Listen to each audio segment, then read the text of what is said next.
Même toute la vie des sociétés dans lesquelles règnent les conditions modernes de production s'annonce comme une immense accumulation de spectacles. Tout ce qui était directement vécu s'est éloigné dans une représentation. Le spectacle, comme la société moderne, est à la fois uni et divisé. Comme elle, il édifie son unité sur le déchirement. Et si tout ce que vous croyez être vrai depuis tout petit était tout simplement faux? Et si tout n'était qu'image et représentation? Avez-vous déjà vu des hommes préhistoriques, des dinosaures ou peu importe? Êtes-vous déjà allé dans l'espace? Toutes ces questions, c'est juste pour vous confronter à votre propre réalité, à votre propre vision du monde. Qu'est-ce que vous avez déjà réellement expérimenté en fait? La plupart des gens ne remontent jamais à la source des informations qu'ils ont dans leur dossier mental, entre guillemets. La plupart des gens vivent du spectacle qu'on leur donne en fait. On vit dans un monde où l'expérience n'est plus le point central de la connaissance, tout n'est qu'image et représentation, tout n'est que rôle et qu'apparence. On essaie de combler le vide du non-sens de la vie par des informations qu'on pense vraies et qui nous donnent l'illusion de connaître réellement les choses sans même les avoir réellement vécues. Et c'est ça qu'on appelle le spectacle. Le mot société du spectacle, ça vient d'un livre de Guy Debord. Guy Debord, c'est un auteur du XXe siècle qui dépeillait un peu le capitalisme et la société dans laquelle il vivait et comment elle allait tendre en fait. Et bizarrement, tout ce qu'il a dit s'est avéré réel parce que dans notre société, le spectacle est partout et on est devenu carrément producteur de spectacles. Yes, salut l'équipe, moi c'est Khalil, donc bienvenue sur ma chaîne. Aujourd'hui, je vous parle tout simplement d'un sujet assez philosophique, donc peut-être que vous n'êtes pas habitué à m'entendre parler de ça, etc. Je vais pas rentrer trop loin, je vais essayer de vulgariser, passer sur la surface, mais comprenez en tout cas le message que je vais vous apporter dans cette vidéo. Donc pour ceux qui me connaissent pas, je vous laisse mon Instagram ici, n'hésitez pas à vous abonner, à cliquer sur la cloche des notifications et à laisser un pouce bleu. Donc sans plus attendre, let's go.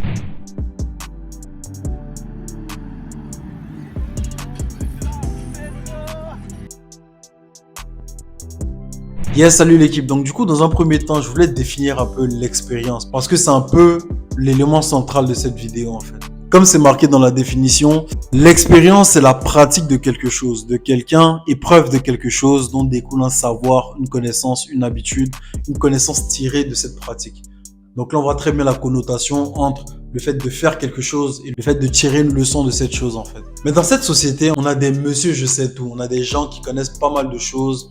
Mais si tu leur demandes de creuser un peu, ils connaissent pas grand chose. Parce qu'ils ont laissé tomber l'expérience. L'expérience, c'est plus quelque chose de tellement central dans leur vie, en fait.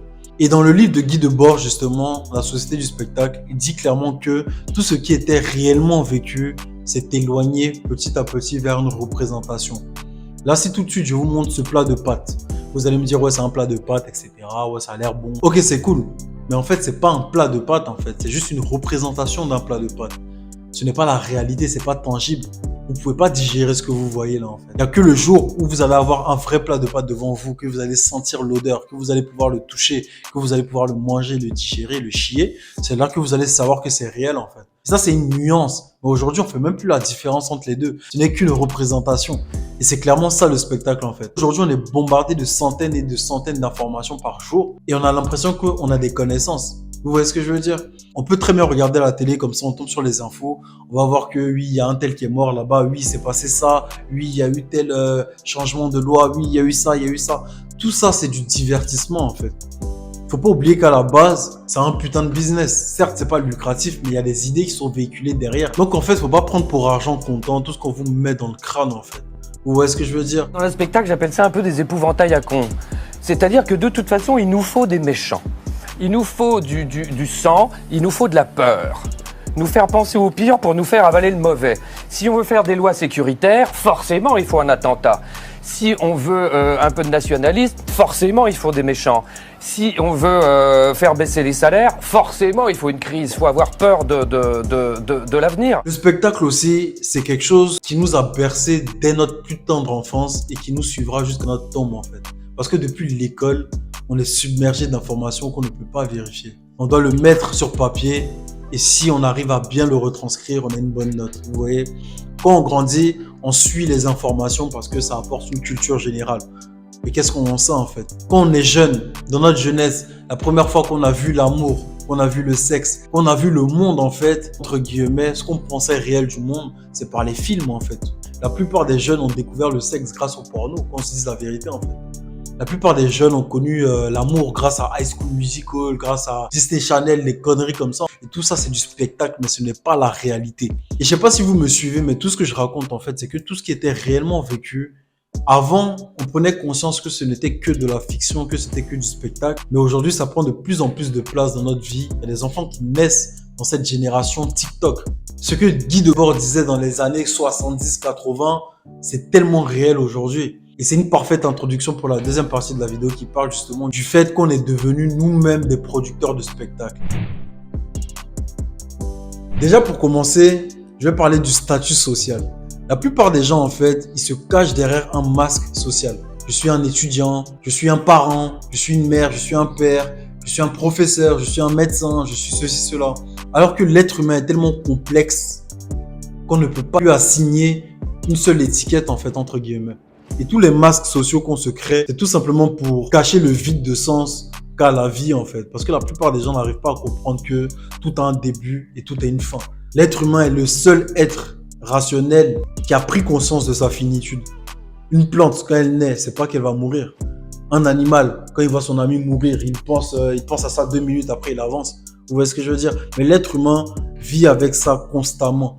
Et il essaie justement de cacher ce vide de sens par du divertissement. Vous voyez ce que je veux dire? En se donnant une certaine étiquette pour créer du sens. Mais en vrai, de vrai, si vous parlez à quelqu'un 2 minutes dans les yeux et que vous lui posez des questions sur sa vie, que vous cherchez à vraiment comprendre ses blessures, ses faiblesses, en même pas 2 minutes, vous allez le faire chialer en fait.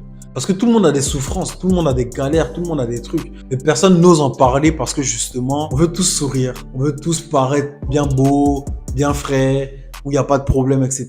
Mais ce n'est pas la réalité en fait. Donc on se crée ces masques en fait, tel un spectacle en fait. On se donne un spectacle devant les gens. Quand on va dehors comme ça, quand on voit les gens, etc., ils ne sont pas les mêmes personnes qui sont chez eux en fait.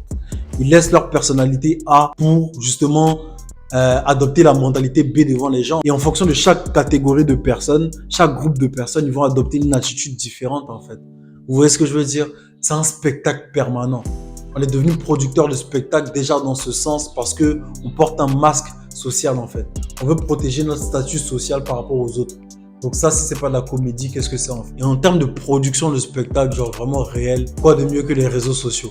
Les réseaux sociaux, c'est vraiment l'espace même où le théâtre, même le spectacle est à son paroxysme à 100%. Chaque jour, les gens se donnent en spectacle, ils créent des vies qu'ils n'ont pas.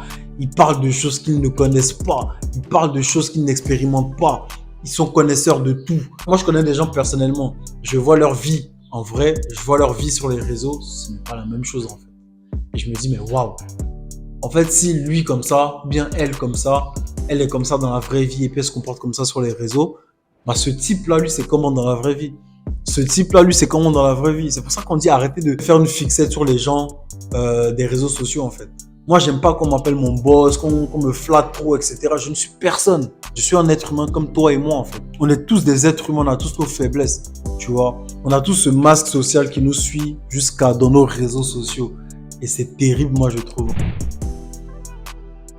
Donc, c'était un peu tout pour la vidéo. Si vous avez kiffé, n'hésitez pas à vous abonner, à cliquer sur la cloche des notifications, à laisser un like. Je voulais pas faire trop long parce que c'est un sujet qui est assez compliqué. C'est pas tout le monde qui va comprendre et tout. Mais ça me tenait quand même à cœur de faire cette vidéo. Donc voilà les gars, on est ensemble. Tchuss.